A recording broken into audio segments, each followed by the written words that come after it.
Miracle Story, God Honored My Persistence, Episode 23.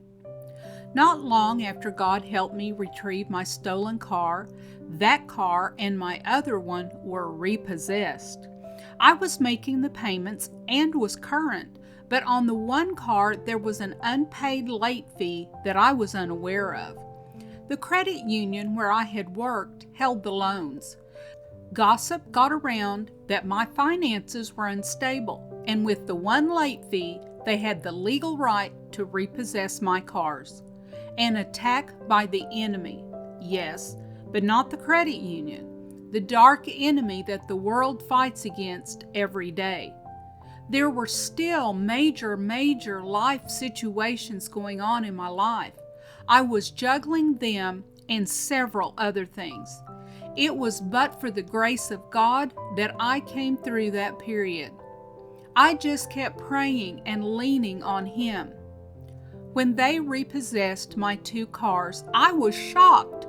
Could that be right? Since I had friends still at the credit union, I called one and they said that they had become afraid that I wouldn't pay back the loans, even though my actual payments were on time. I honestly couldn't believe it.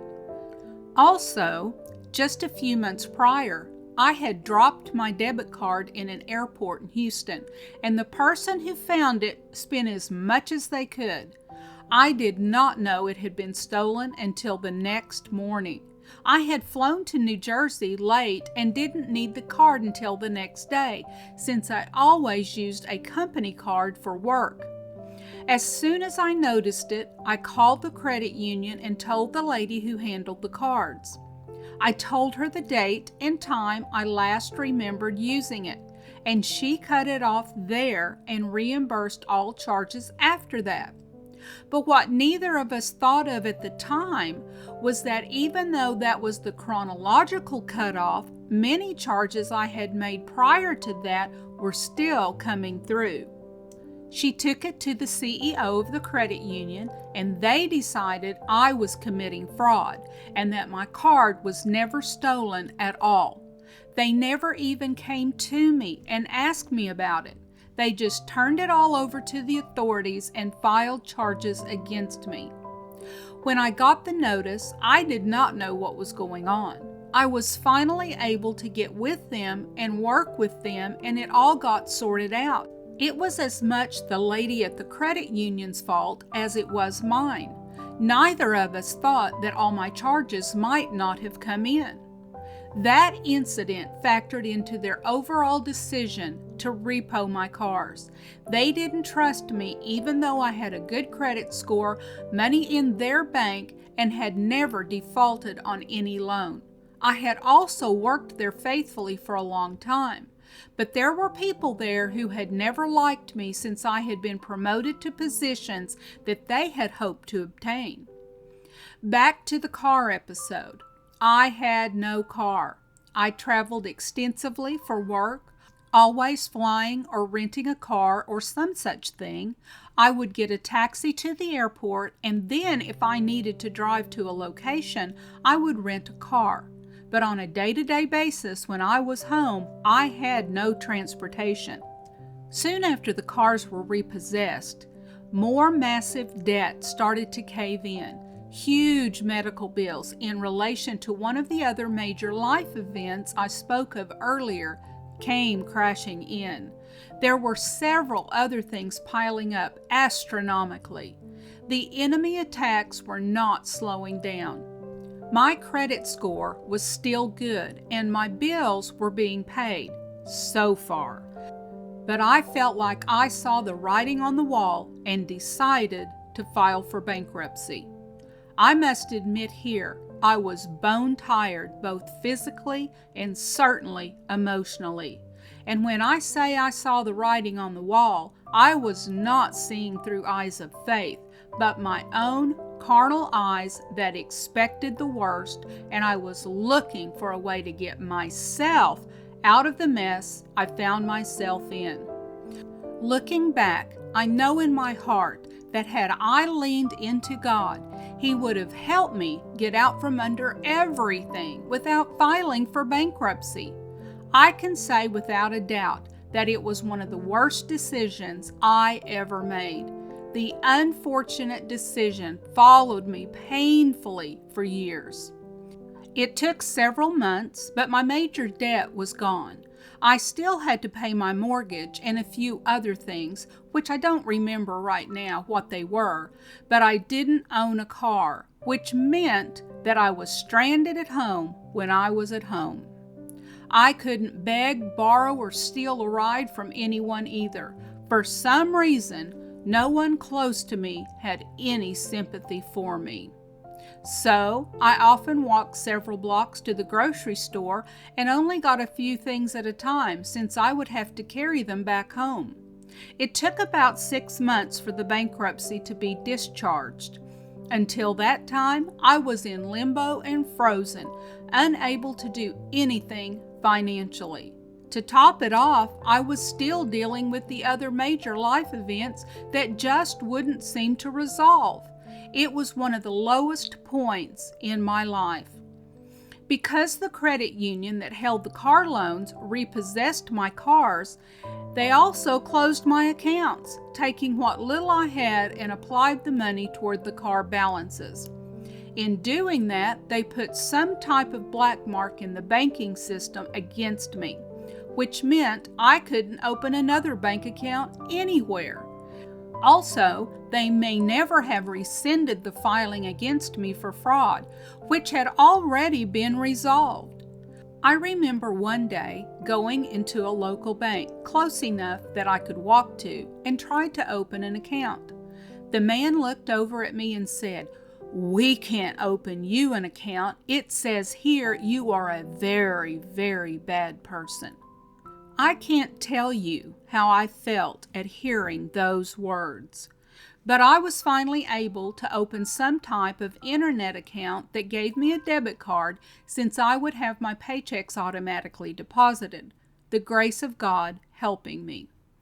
Once the bankruptcy had been discharged, I decided I would try to get a car.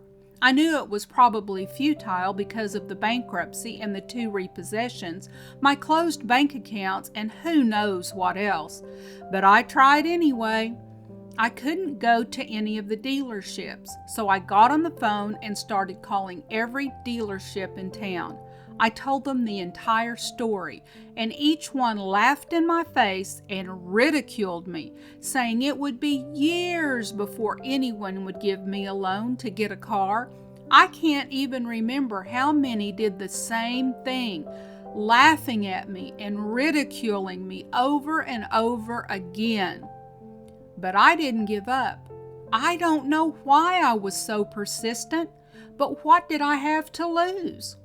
I kept praying to God to help me get a car. Then finally, at a dealership just a few blocks from the house, the guy there actually listened to my story and didn't laugh. He pulled up my credit report and looked it over while we were on the phone. He commented that I had had a great credit score before all the issues, and I agreed. He said he thought he could get me a loan. There were 2 different new cars on the lot that I could pick from and just come on down and sign the papers.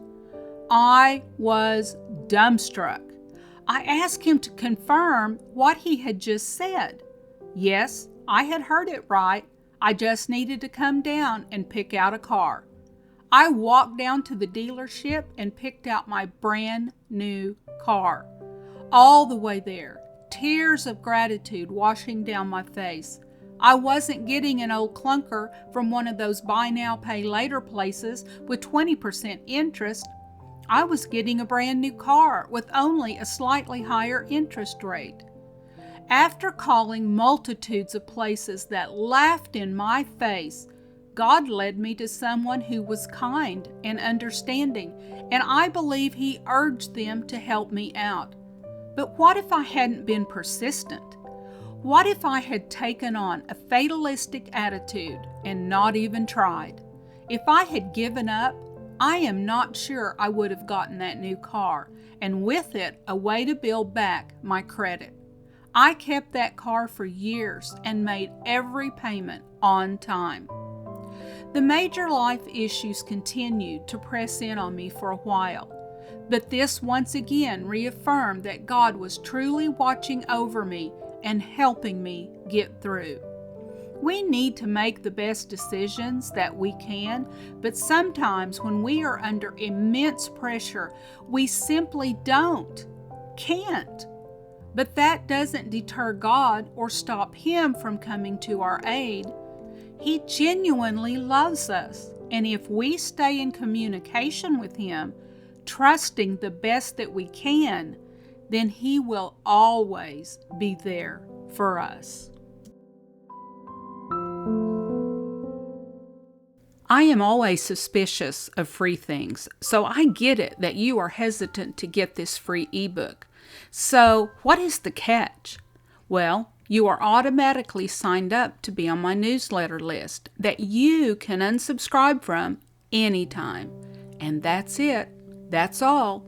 This is a mystery novella that is slightly larger than most novellas, the perfect size for a summer read at the beach, at the pool, or on your front porch.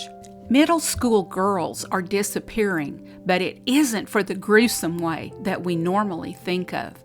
This is for something quite different and unexpected. Carrie Border and Randy Jeffries are the two OSBI agents assigned to the case. Carrie is still new at the agency and still somewhat impulsive. Will her impulsiveness get her into the most dire situation of her life? How will this change her and the girls that she hopes to find? It is a definite can't put it down mystery. Get your free copy today. Go to nancyjacksonpodcast.com and on the sidebar, just enter your first name and email for an immediate download. I know you won't be disappointed.